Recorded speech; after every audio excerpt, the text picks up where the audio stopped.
a esto esta noche y luego el próximo martes cuando nos reunamos comenzaremos el libro de Levítico. Así que no lo estamos haciendo tan mal. Estoy muy agradecido de que estén aquí y de que hayan decidido venir. Si tienen sus Biblias, les pediría que las abran en el capítulo 33. Aquí es donde nos quedamos la semana pasada cuando estábamos repasando nuestro estudio. Y aquí es donde vamos a retomar esta noche en este capítulo 33. Han pasado muchas cosas. Quiero recordarles un poco en qué situación se encuentra Israel. Ellos están en esta parte inferior. Esto es lo que se llama la península del Sinaí.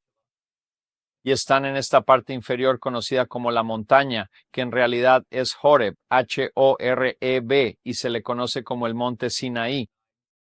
Salieron de Egipto, cruzaron el Mar Rojo, terminaron en Mara, fueron descendiendo. Les tomó 3 meses llegar aquí al monte Sinaí. Más adelante, cuando entremos en el libro de Levítico, volveré a mencionar esto. Pero pasarán 11 meses aquí en el monte Sinaí. Y así que, si recuerdan de nuestra lección de la semana pasada, algo muy significativo ha sucedido. Y es que ya le han sido infieles a Dios, ya han cometido adulterio contra Él. Hicieron un becerro de oro. Recuerden que Aarón dijo, simplemente pusimos el oro en el fuego y salió este becerro y todos se quitaron la ropa y empezaron a bailar delante de él. Y fue entonces cuando Moisés preguntó quién está del lado del Señor y la tribu de Leví se puso de pie con Moisés y él los envió por todo el campamento y mataron a 3,000. Es después de eso que Dios básicamente se enoja con ellos y quiere deshacerse de ellos, pero Moisés intercede. Y entonces sucede algo único, ocurre algo muy significativo. Éxodo capítulo 33. Aquí es donde más o menos lo dejamos la semana pasada. Éxodo 33, comenzando en el versículo 1. Y el Señor le dijo a Moisés, parte, sube de aquí tú y el pueblo que sacaste de la tierra de Egipto, a la tierra que juré a Abraham, a Isaac y a Jacob, diciendo, a tu descendencia la daré. Así que esto es muy significativo porque vemos que Dios está diciendo, quiero que sigas adelante y vayas. Voy a darte el pacto. Voy a cumplir mi palabra contigo. Pero lo que descubrimos la semana pasada es que Él dice, aunque voy a hacer eso, mi presencia no irá con ustedes. Si se fijan en el versículo 2, dice, y enviaré un ángel delante de ti y expulsaré. Y comienza a enumerar todas las naciones que están en la tierra que ellos van a heredar. El cananeo, el amorreo, el hitita, el fereceo, el heveo, el jebuseo. En el versículo 3 dice, es una tierra que fluye leche y miel. Pero luego fíjense en lo que dice, no subiré en medio de ti, porque si lo hiciera, debido a tu rebeldía, tu terquedad, tu dureza de corazón, simplemente te consumiría por completo. Así que sucede algo poderoso. Vemos que a Israel realmente le llega al corazón cuando se dan cuenta, oh Dios mío, Dios no va a ir con nosotros. Podremos tener nuestra herencia, pero Dios no estará con nosotros. Y así dice el versículo 4, cuando el pueblo oyó estas noticias, se lamentaron. Ningún hombre se puso sus adornos, y lo que importa es que ellos se están purificando diciendo, os amamos. No vamos a usar nuestras baratijas, no vamos a señalar a otro. Nos dedicamos a ti. Verso 5. Porque Jehová dijo a Moisés, di a los hijos de Israel, vosotros sois un pueblo de dura cerviz. Subiré en medio de ti en un instante, y te consumiré. Y luego nota que fue Dios quien dijo, por tanto, ahora quítate tus adornos. Y aquí está la razón. Esta es la razón por la que te pido que lo hagas, para que yo sepa qué hacer contigo. Eso es bastante serio, ¿verdad? Es como, bueno, o me amas o no me amas. y de acuerdo a lo que decidas hacer, eso es lo que yo haré contigo, o te alejo o te acerco. Y aquí está en el versículo 6. Y los hijos de Israel se despojaron de sus adornos junto al monte Horeb. Así que encontramos algo significativo. Ahora Israel desea, se han arrepentido. Están diciendo, Dios, lo sentimos, queremos una relación. Pero debido a todo lo que han hecho, todos los planes que Dios había hecho ahora parecen estar en pausa. Él le había dicho a Moisés, hazme un santuario para que yo pueda habitar en medio de mi pueblo. Quiero estar entre mi pueblo.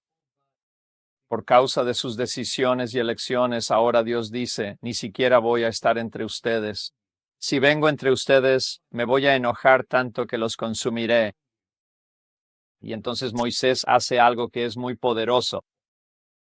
Es conocido como el tabernáculo de reunión. Supongo que este es el primer tipo de vivienda en el que una persona establece algo para encontrarse con Dios. Y Moisés iba a establecer esto, pero esto es muy diferente de lo que Dios quería. La escritura nos dice aquí en el versículo 7, cuando Moisés tomó el tabernáculo y lo erigió, note que está fuera del campamento, está lejos del campamento y lo llamó el tabernáculo de reunión. Y sucedió que todo aquel que buscaba al Señor salía al tabernáculo de reunión que estaba fuera del campamento. Así que Moisés está tratando de establecer una relación con Dios, tratando de interceder por el pueblo, tratando de que todo vuelva a estar en orden. Todo lo que Dios le había dicho. Moisés sabe todo eso. Estuvo 40 días y 40 noches en la montaña, más de un mes y medio. Y Dios le estaba mostrando todas estas cosas, este tabernáculo y todos estos muebles e instrumentos y el sacerdocio y todo esto. Y ahora es como si Dios simplemente dijera, todo eso ya no importa, te voy a dar tu tierra porque ese fue un pacto que hice con Abraham, pero no voy a ir contigo y ahora todo va a cambiar. Así que Abraham rápidamente hace esta tienda. Está bien, tengo que contar esto. Había una maestra de escuela dominical, ¿verdad? Ella estaba enseñando a niños de 4 o 5 años, creo que era, y simplemente hizo la pregunta. Ella dijo, ¿dónde vive Dios? Y finalmente un niño levantó la mano y dijo, ella va, sí, y se va, vive en mi baño. Ella dice, oh, esto es demasiado bueno para dejarlo pasar. Bueno, por favor, explica qué quieres decir con eso. Él va, bueno, todos los domingos por la mañana mi papá golpea la puerta y dice, Dios mío, ¿cuánto tiempo vas a estar ahí?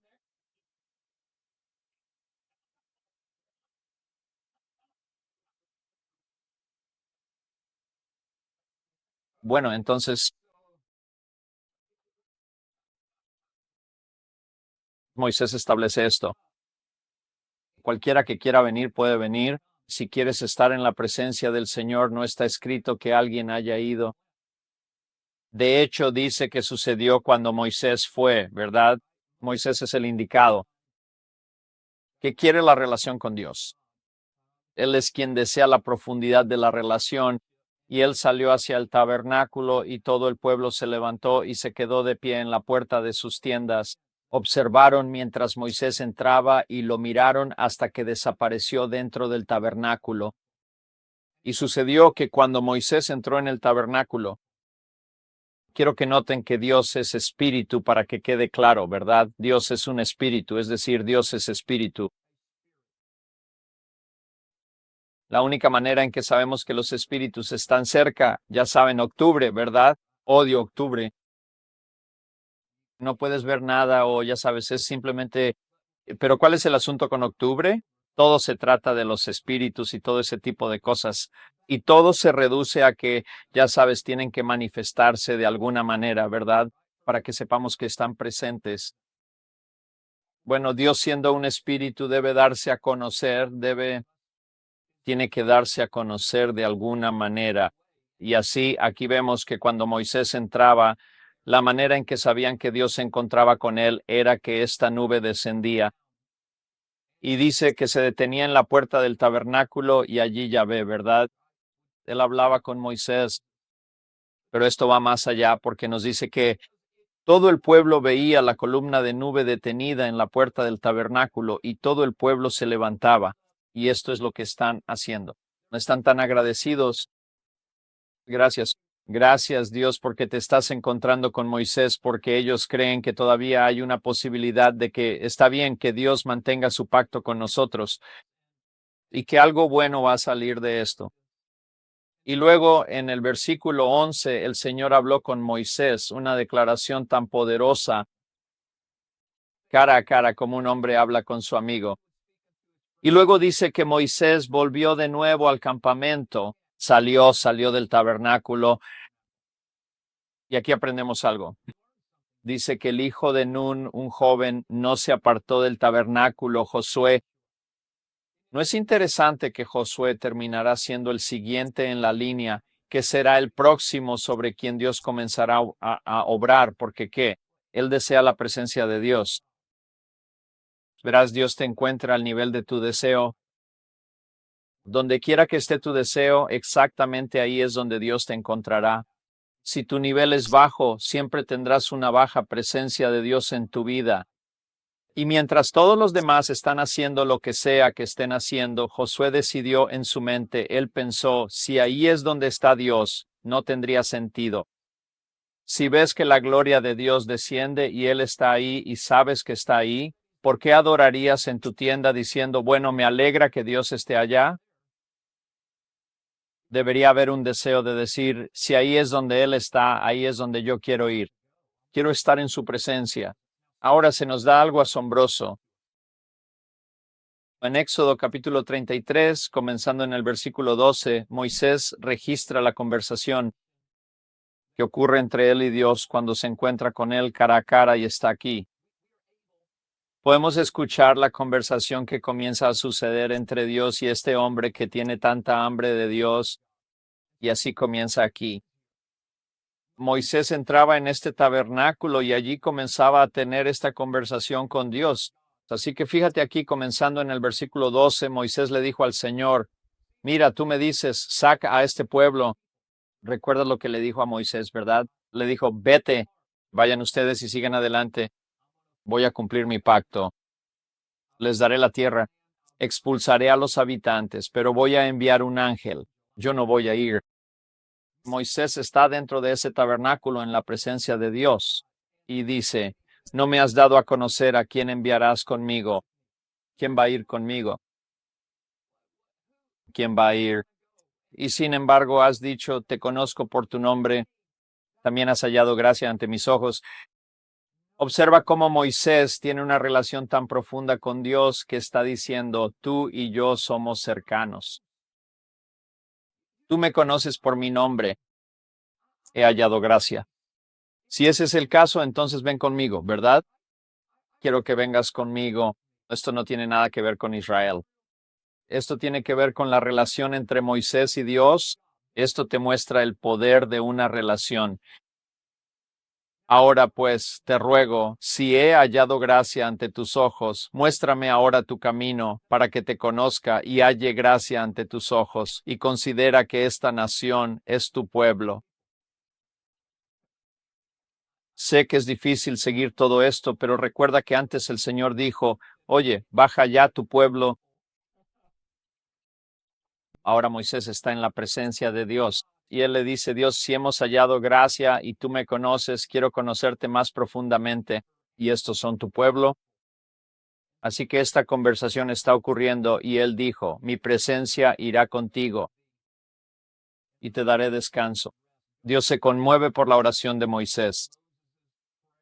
A veces te preguntas bien, ¿qué salvó a Israel? Un solo hombre, Moisés. Fue su oración. Aferrarse a Dios, eso fue lo que marcó toda la diferencia. Jesús le dijo, si tu presencia no va conmigo, entonces no nos dejes ir. Correcto. De nuevo, aquí está el poder de lo que estamos aprendiendo. ¿De qué sirve la promesa si no tienes la presencia?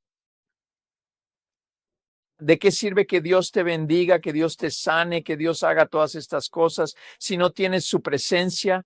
Si no tienes su espíritu, esto es lo que pasa. Romanos nos lo muestra en el capítulo 8. Él dice, el que no tiene el Espíritu de Dios no es de él. De hecho, ni siquiera entrará al cielo. Aquí es donde el capítulo 7 de Mateo es tan poderoso. Cuando Jesús dijo, habrá muchos que me dirán en aquel día, Señor, Señor, ¿no hemos profetizado en tu nombre? ¿No hemos sanado a los enfermos en tu nombre? ¿No hemos echado fuera demonios en tu nombre? Y yo les diré, apartaos de mí, hacedores de iniquidad. ¿Qué? Nunca te conocí. Bueno, aquí es donde descubrimos que no son bendiciones lo que buscamos, es la relación lo que buscamos. Buscad primeramente el reino de Dios y su justicia. ¿Y qué? Todo esto será añadido. ¿Pero qué es primero? La relación. Así que aquí Moisés entiende las relaciones. Si tú no vienes, si no tenemos tu presencia, ¿de qué sirve una tierra que fluye leche y miel? ¿De qué sirven la casa, los autos y la buena salud si no tengo su presencia? Así que la siguiente parte tiene todo el sentido del mundo. Y aquí vemos, pues en qué se conocerá aquí que he hallado gracia en tus ojos, yo y tu pueblo. ¿Cómo sabré que he hallado gracia? ¿Es porque soy bendecido? Así que tienes que tener mucho cuidado, ¿verdad? Porque a veces pensamos, oh, todas las cosas que tengo, hombre, debo estar caminando en las bendiciones y la gracia de Dios. No hay duda de que Dios puede hacer grandes cosas por nosotros. ¿Pero qué representa la gracia de Dios? Su presencia. Es su presencia la que representa su gracia. Es su presencia la que dice, yo te guiaré, yo te dirigiré. ¿No es acaso en que tú vas con nosotros? Su presencia es igual a su gracia. Así seremos apartados. Así que aquí está la clave. Si la presencia de Dios está contigo y la gracia de Dios está obrando en ti, ahora habrá una distinción entre tú y todos los demás. Él te va a apartar, ¿verdad? ¿Cuál es la definición simple de santo? Apartado para Dios, ¿cierto? ¿Qué les ha pedido Dios? Ámame solo a mí, ámame. Y en cuanto eso se establece en la vida de una persona, va a cambiar la manera en que vive, va a cambiar en qué se enfocan, va a cambiar todo acerca de ellos. Incluso hasta el día de hoy, ¿no es interesante que puedes reconocer a un judío? No lo digo en un mal sentido. Por favor, no lo veas de esa manera. No lo digo en ese sentido. Lo único que digo es que un judío ortodoxo resalta. ¿Por qué? Ellos están separados. Su vestimenta es distintiva. Su comida es distintiva. Sus modales, todo acerca de ellos es muy distintivo. ¿Por qué? Ellos saben que son un pueblo separado. Aunque quizás no tengan la verdad que necesitan, aún así reconocen que somos diferentes. No somos como los demás. Y aquí se hace esa afirmación. Así seremos separados yo y tu pueblo de todos los pueblos que están sobre la faz de la tierra. Y todo lo que Moisés está diciendo es exactamente el lenguaje que Dios quiere escuchar. Sí, correcto. Es como mi esposa y yo, volviendo al tema del matrimonio, ¿verdad? Que estarán comprometidos el uno con el otro, renunciarán a todos los demás. Sí, eso es lo que quiero. Ella dijo, sí, eso es lo que quiero. Correcto. Eso es lo que quieres en esto. Así que el Señor le dijo a Moisés, haré estas cosas. Moisés ha hablado el lenguaje del amor correcto para Dios. Él ha declarado exactamente lo que el Señor quería escuchar. Y por eso dijo, también haré estas cosas que has dicho. Porque fíjate, has hallado gracia ante mis ojos. ¿Qué significa eso? Mi presencia estará contigo. Dios voy a estar contigo. Y me encanta esto. Y te conozco. Te conozco por tu nombre. Hombre, eso me estremece cada vez que pienso que Jesús diría en Mateo 7, apártense de mí porque nunca los conocí. Nunca los conocí. Encontramos en el libro de Hechos que Hechos.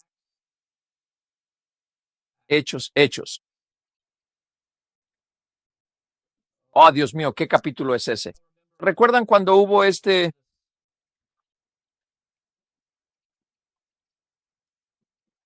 Iban a hacer un exorcismo y estos hombres aparecieron y dijeron: te ordenamos por Jesús a quien Pablo predica, y los demonios se les echaron encima, les arrancaron la ropa, los atormentaron y los echaron del lugar.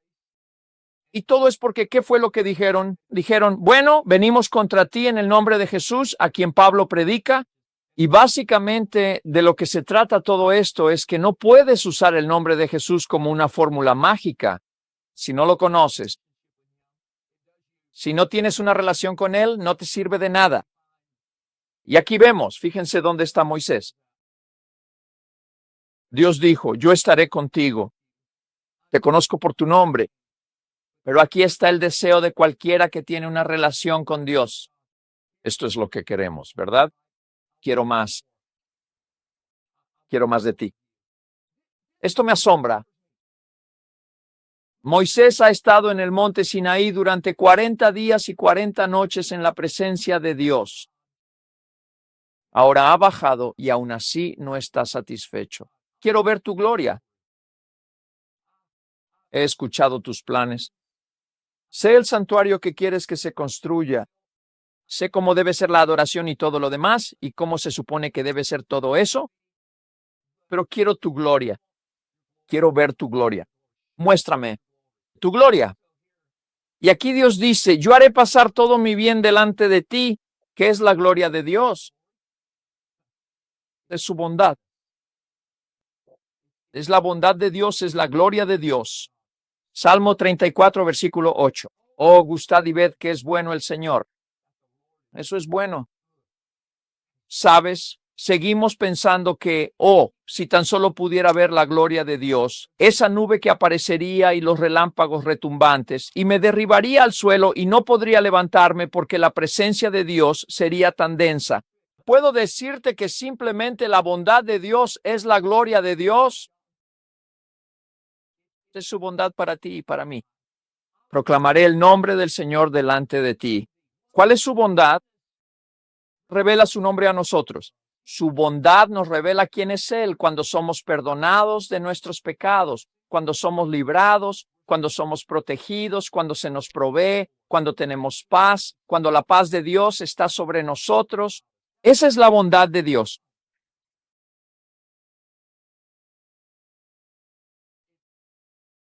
Si pudieras entender lo que significa simplemente vivir en paz, tu hogar es pacífico, tienes paz en ti. Todas esas cosas que todos reconocen como la bondad de Dios. Él dijo: seré clemente con quien yo sea clemente, tendré misericordia de quien yo tenga misericordia. Y dijo: no podrás ver mi rostro porque ningún hombre me verá y vivirá. Así que hay algo significativo aquí. Nunca verás mi rostro. Ahora no quiero hacer un juego de palabras, voy a hacerlo. No estoy añadiendo a la escritura, pero aquí está más o menos el concepto. Nunca vas a adelantarte a Dios. Dios está en esta dirección. Nunca vas a correr lo suficientemente rápido como para ponerte delante de Él. Nunca vas a ganarle a Dios. Deja de intentar adelantarlo y ponerte delante de Él pensando que vas a llegar a un lugar donde Dios nunca ha estado. Nunca vas a ver el rostro de Dios. Y luego ningún hombre me verá y vivirá, simplemente significa que debido a su gloria, debido a su santidad, debido a quién es Él. Y entonces el Señor dijo: he aquí, hay un lugar junto a mí. Así que podemos acercarnos a Él. Hay un lugar junto a mí y tú estarás sobre una roca. Y esto se vuelve muy significativo porque sabemos que Él va a revelarse. Esto va a suceder en Mateo capítulo 16, cuando Jesús comienza a preguntar: ¿quién dicen los hombres que soy yo? Bueno, algunos dicen que eres un profeta y otros dicen que eres Elías y otros que eres Juan el Bautista. Y Él va a hacer la pregunta: pero ustedes, ¿quién dicen que soy yo? Y Pedro va a tener una revelación. Tú eres el Cristo, el Hijo del Dios viviente. Bienaventurado eres, Simón, hijo de Jonás, porque no te lo reveló carne ni sangre, sino mi Padre que está en los cielos. Y yo también te digo que tú eres Pedro, y sobre esta roca edificaré mi iglesia. Hay un lugar junto a mí y yo me mantendré sobre una roca. Por eso la iglesia es tan importante, porque es en la iglesia donde estás junto a Él, estás en Él, estás a su alrededor. Él dijo, quiero un lugar donde pueda habitar entre mi pueblo, donde pueda estar con ellos, donde podamos reunirnos colectivamente a nivel congregacional para adorar, magnificar, celebrar y hablar de todas las cosas buenas de Dios. Y así encontramos que sucederá mientras mi gloria. Así que mientras mi bondad pasa delante de ti, te pondré en la hendidura de la roca. Te cubriré con mi mano mientras paso. Y quitaré mi mano y verás mis espaldas. Vas a ver mi. Cuando ves la bondad de Dios, sabes, simplemente estás ahí sentado y de repente te das cuenta, bondad. No siento ningún dolor en mi hombro. Dios mío, o abres tu cuenta bancaria y esperas ver, sé que ustedes no hacen esto, pero antes de que fuéramos a McDonald's, yo decía, oye amor, ¿puedes revisar la cuenta? Solo asegúrate de que podamos pedir ese menú de $1 de valor. ¿Sabes? Y miras ahí y dices, Dios mío, tenemos suficiente para 2. Y el Señor es bueno. Puedo decirte algo, Él ya ha pasado. Él ya ha pasado. Él ya que lo ha preparado todo para ti y ha hecho un camino para ti. Y por eso, cada mañana, ¿qué deberías hacer desde que sale el sol? Oh, este es el día que hizo el Señor. Me alegraré y me gozaré en él. Desde la salida del sol hasta su ocaso. ¿Por qué? Porque Él ha preparado el día. Él ha sido bueno. Él ha provisto. Nos da ese pan de cada día. Nos cuida. Y así vemos que el Señor le dijo a Moisés, Moisés, esto es lo que quiero que hagas. Quiero que talles 2 piezas de piedra. ¡Shu! Las 2 tablas de piedra semejantes a las primeras. No sé cuál era el tamaño de las primeras. Ojalá tuviéramos conocimiento de eso. Recuerda que cuando Moisés sube la primera vez, Dios las talla, ¿verdad? No sé si era del tamaño de una tableta, tamaño extra grande, tamaño Pro 17, no lo sé. No sabemos el tamaño de lo que Dios talló. La Biblia dice que Dios las talló y luego el dedo de Dios las grabó. Y Moisés las baja cargando. Y luego cuando ve el becerro de oro, las arroja y se rompen. Así que ahora dice, quiero que labres 2 tablas de piedra. Leímos esto, ¿verdad? Muy rápidamente. Pero déjame decirte, si alguna vez has intentado tallar piedra, tuve una pequeña experiencia solo tratando de quitar azulejos del vestíbulo. E incluso yendo a Rental World y comprando un martillo neumático que me sacudió todos los empastes, me tomó una eternidad. Y ahora él está diciendo, ve, extrae piedra, dale forma del tamaño que sea, ¿verdad? Quizás algo como esto. Tú das forma a esa piedra. Y una vez que tengas esa piedra moldeada de acuerdo al tamaño que yo hice, entonces quiero que subas. Y yo, escribiremos en estas tablas las palabras que estaban en la primera tabla.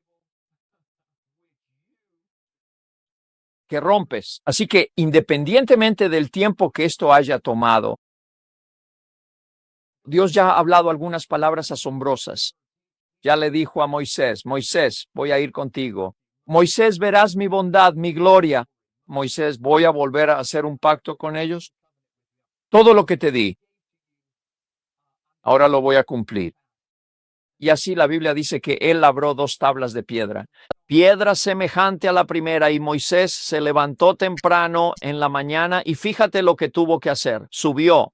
Siempre tenemos que subir, tenemos que ascender a la presencia de Dios. Él subió al monte Sinaí, como el Señor le había mandado, y tomó en su mano las 2 tablas de piedra. Y la Biblia dice que el Señor descendió en la nube y estuvo allí con él, y proclamó el nombre del Señor. Ahora sucede algo diferente entre la primera reunión en el Sinaí y la segunda, porque en la primera reunión Moisés sube allí y es como si solo estuviera sentado y todo lo que hace es recibir todas estas instrucciones. Pero ahora Moisés quiere algo más que instrucciones. Él quiere una relación. Quiero ver tu gloria. Y así, ahora cuando él sube, Dios desciende y comienza a proclamarle el nombre del Señor Yahvé. ¿Qué es Yahvé? Yo soy el que soy, me convertiré en lo que necesites que sea. Y el Señor pasó delante de él y proclamó, el Señor Dios. ¿Y quién es él? Es misericordioso y clemente, lento para la ira y abundante en bondad y en verdad. ¿Qué fue lo que vio? Él vio la gloria de Dios. ¿Puedo decirte algo? Cuando empiezas a moverte de solo conocimiento de libros, de solo lo que lees, a cuando entras en la presencia de Dios y empiezas a querer conocerlo en una relación profunda, esto es lo que comienza a suceder. Aquí es donde empiezas a entender la misericordia de Dios, la gracia de Dios y la paciencia de Dios. Empiezas a experimentar eso a través de su espíritu. Y así dice, y él dijo, si ahora he hallado gracia ante tus ojos, oh Señor, te ruego que mi Señor vaya entre nosotros, porque este es un pueblo de dura cerviz. Perdona nuestra iniquidad y nuestro pecado, y tomamos como tuyos herencia.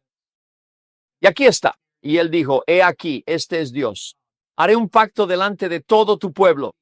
Haré maravillas que no se han hecho en toda la tierra, ni en nación alguna.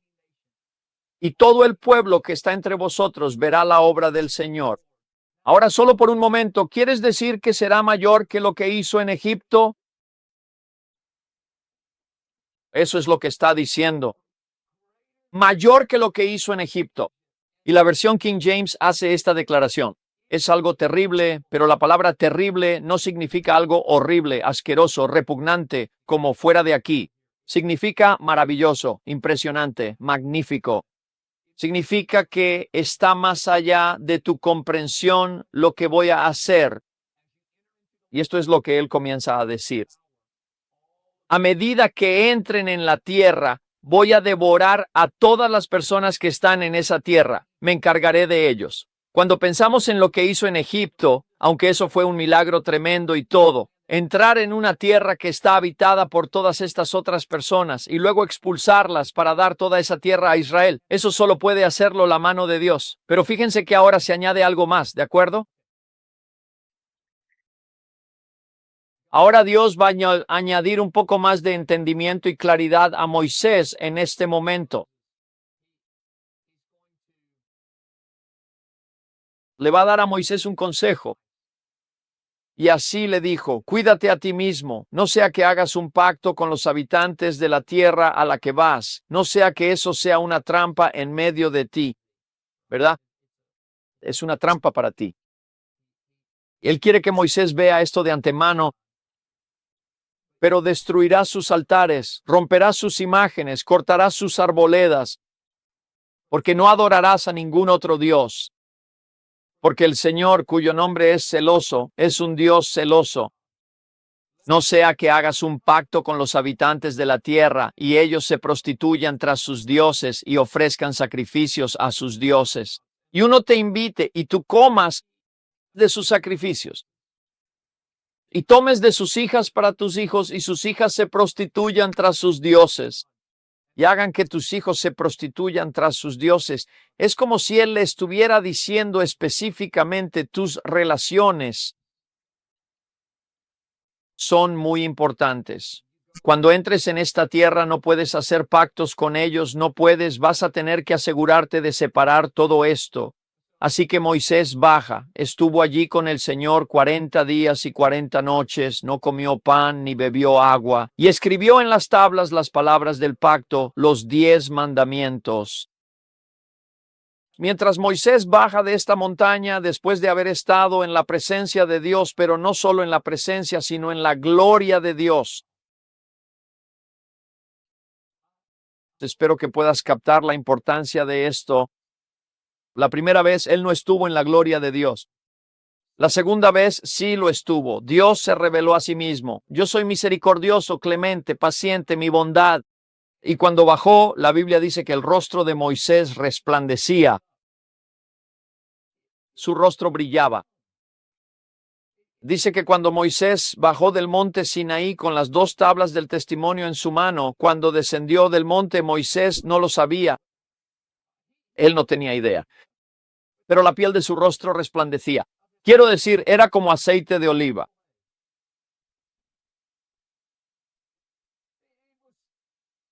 Era el botox más milagroso que jamás hayas visto. No lo sé. ¿Sabes? Simplemente su rostro se iluminó, ya sabes, simplemente. Y decía que su rostro resplandecía mientras hablaba con él. Y así él bajaba cargando esas tablas de piedra. ¿Sabes? Es algo asombroso lo que nos sucede a ti y a mí cuando hemos estado en la presencia de Dios. Eso sí nos cambia. Debería cambiarte. Y así dice que cuando él bajó, cuando Aarón y todos los hijos de Israel vieron a Moisés, he aquí que la piel de su rostro resplandecía y tuvieron miedo de acercarse a él. Es como, ¿qué está pasando? Y se escondieron. Ahora, aquí hay algo que voy a compartir contigo, sobre lo cual la Biblia no nos da respuesta. Dice que tenían tanto miedo debido a la manera en que el rostro de Moisés brillaba y resplandecía, que finalmente tuvo que ponerse un velo sobre el rostro y dejaba el velo puesto mientras hablaba con todos, les hablaba y les daba los mandamientos y volvía a hablar con ellos. Y luego dice que cuando entraba en la casa de Dios podía quitarse el velo y se encontraba con Dios. Y sigue relatando porque dice que pero cuando volvía a salir tenía que volver a ponerse el velo sobre el rostro. Esto es lo que les dejo. No tenemos idea de cuánto tiempo sucedió eso. No sabemos si eso fue perpetuo, que a partir de entonces, cada vez que Moisés se presentaba ante Israel, tenía que ponerse un velo sobre el rostro. Esto es tan significativo que el apóstol Pablo escribiría sobre ello en Primera de Corintios y diría incluso hasta el día de hoy, que cuando se lee la ley y se entrega, es como si la vieran a través de un velo. Es como si no pudieran entenderlo realmente porque todo lo que ven es ese velo y ven esa separación entre ellos y Dios. Y entonces Moisés comienza a darles todas las palabras y luego sucede algo magnífico. Recuerden, ellos habían pasado su tiempo arrepintiéndose. Y ahora ellos desean tener esta relación con Dios. Y así nos dice Éxodo capítulo 35 hasta el capítulo 40 que comienzan a hacer todo. Les toma 5 meses y 19 días hacer todo esto. Construir el altar, la fuente, el candelabro, la mesa de los panes de la proposición, el altar del incienso, el arca del pacto, todas las cortinas, todas las cubiertas. Las paredes exteriores, todo, 5 meses y 19 días. Es fascinante leer Éxodo del capítulo 35 al 40. Recuerden cómo les dije que mientras él estaba en la montaña, Dios le dijo, ya lo he puesto. Empezó a mencionar los nombres de los hombres que usaría para trabajar todo el oro. Si leen Éxodo capítulo 35, verán que a las mujeres les sucedió lo mismo. Empieza hablando de cómo se puso en su corazón comenzar a bordar todas las cortinas, a coserlas y a unirlo todo. Y recuerden de dónde sacaron todo. Saquearon Egipto. Habla del púrpura, el azul, el rojo y el escarlata. Y habla de todo el oro y de todo lo que tenían. Me puse a pensar en esto. Cuando salieron de Israel, supongo que a veces, ya sabes, tienes ciertos conceptos en la cabeza. Sabes, yo pienso, está bien, tuvieron que irse rápido. Así que pienso que irse rápido significa que solo me pongo una mochila. Y me voy. Pero sabes, tuvieron tiempo para prepararse y era como si Moisés dijera, nunca van a volver. Así que tal vez si eras un esclavo carpintero, te llevaste todas tus herramientas contigo. Algo tenían que tener allá en el desierto para trabajar, ¿verdad? Para poder hacer algunas de estas cosas. Y entonces empezaron a hacerlo. Y luego sucedió lo más grandioso. La Biblia dice que Moisés comenzó a establecer todo. Los reunió a todos y comenzaron a colocar todos los postes y las cuerdas y comenzaron a atarlo todo. Colocaron la parte exterior y luego colocaron esta hermosa cortina que mira hacia el este. Y luego Moisés puso el altar en su lugar y luego el ídolo de bronce en su lugar. Y luego vinieron y comenzaron a montar el tabernáculo con las pieles de tejón y luego con las pieles de carnero. Y pieles de cabra y estaban colocando todo esto y luego entraron las paredes, estaban revestidas de oro puro y colocaron la mesa y el candelero y el altar del incienso y luego el velo que separaba. Este es el lugar santo, este se convierte en el lugar santísimo. Y la Biblia dice que cuando finalmente instaló la última pieza fue el arca del pacto y le puso la tapa que era el propiciatorio. Y se sentó esas tablas de piedra delante de él, y mientras salía la Biblia nos dice que entonces una nube cubrió el tabernáculo de reunión y la gloria del Señor llenó el tabernáculo y había tanto poder que Moisés no pudo entrar en el tabernáculo de reunión. Aquí está Moisés, la gloria de Dios, ahí es donde yo quiero estar. Y sin embargo, esta vez era tan fuerte que Moisés ni siquiera pudo acercarse porque la nube permanecía allí y la gloria del Señor llenó el tabernáculo. Te quedan 5 minutos más. Okay.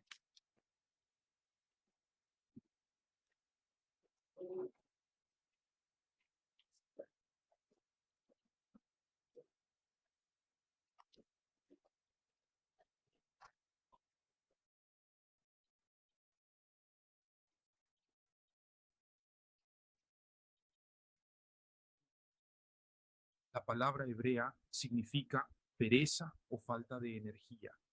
Fue adoptada por primera vez por los samaritanos en los primeros días de la esclavitud. Está presente en las descripciones de cómo se construyó el edificio. Una vez construido, el Señor descendió en una columna y hirió y separó toda la torre y al resto de los israelitas. En este club, tú estás en el centro de este mueble más grande, el altar, de bronce de 1,5 metros de altura. El altar tenía forma de cuadrado, midiendo aproximadamente 2,25 metros de largo y 2,25 metros de ancho. De arriba a abajo medía alrededor de 1,35 metros. Todo el espacio dentro de la caja permitía al sacerdote insertar citas. Un libro de inspiración visible se colocaba en el asa. El Señor de una parte del altar se situaba en cada bloque. 4 anillos de bronce en la promesa le permitían concertar funciones de transporte, como si el emperador y el príncipe fueran el altar. Entre el altar y la reunión del céfiro era más bien un esclavo. Los sacerdotes debían lavar sus manos y pies allí antes de ofrecer sacrificios y veneración. Con el paso de los años, el altar fue restaurado. Las mansiones fueron reconocidas como el hogar del viejo terrano del sur. La menorá era un candelabro con 3 brazos que se extendían a cada lado para crear un total de 7 lámparas. Este candelabro de oro macizo pesaba alrededor de 75 gramos. Cada lámpara era una pequeña copa que llenaba cada vez más el pozo con un poco más de agua. Cada soporte y el movimiento del eje tenían una posición de sujeción. Las menorás estaban en condiciones para un propósito práctico. Él era la única fuente de vida. Cualquier problema era que nunca debía apagarse. También, en el caso del nuevo recipiente, probablemente por honor, era para sostener para mí la marca de la presencia. La marca de la presencia simbolizaba el deseo de Dios de estar con su pueblo. El incienso era la palabra que continuamente llegaba a la tierra. Dios era ciertamente un sacerdote que reponía el incienso cada tarde y cada mañana. La cortina separaba todo el recinto solo del resto del campamento. La menorá, el altar del incienso y la presencia de los hermanos estaban todos en el lugar santo, pero fuera de este velo, como la cortina de la tienda de reunión subordinada, este velo era azul, púrpura y así, con distinción y división. Más allá del velo, la parte que se podía dividir era el arca de la alianza. El arca era una caja de madera cubierta con otra caja de madera. Medía casi 4 pies de largo.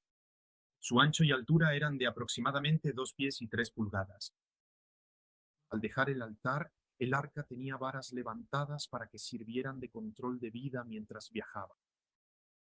Dentro del arca estaban las 2 tablas de piedra en las que Dios había escrito los 10 mandamientos. Allí contenía el símbolo del hombre y la vara que él creía que reforzaba su liderazgo. El propiciatorio era el templo del Señor. Era el arca, el lino y el poder de la naturaleza, la lluvia, el día o la luna. En cada momento el espíritu compartía un rostro de honor con sus alas sobre un hilo. Este pacto estaba hecho de oro macizo. El sacerdote rociaba la sangre del sacrificio en el primer sello, simbolizando que los pecados de la nación quedaban cubiertos por otro año, mientras que todo Dios podía verlo con gracia y no podía recibirlo ni pensar en él. Simple y permanente, que Dios perdonaría a su pueblo. Aunque los sacrificios diarios en el altar eran necesarios por el dolor del pecado, solo a través de la misericordia vista en el día más importante se lavaba.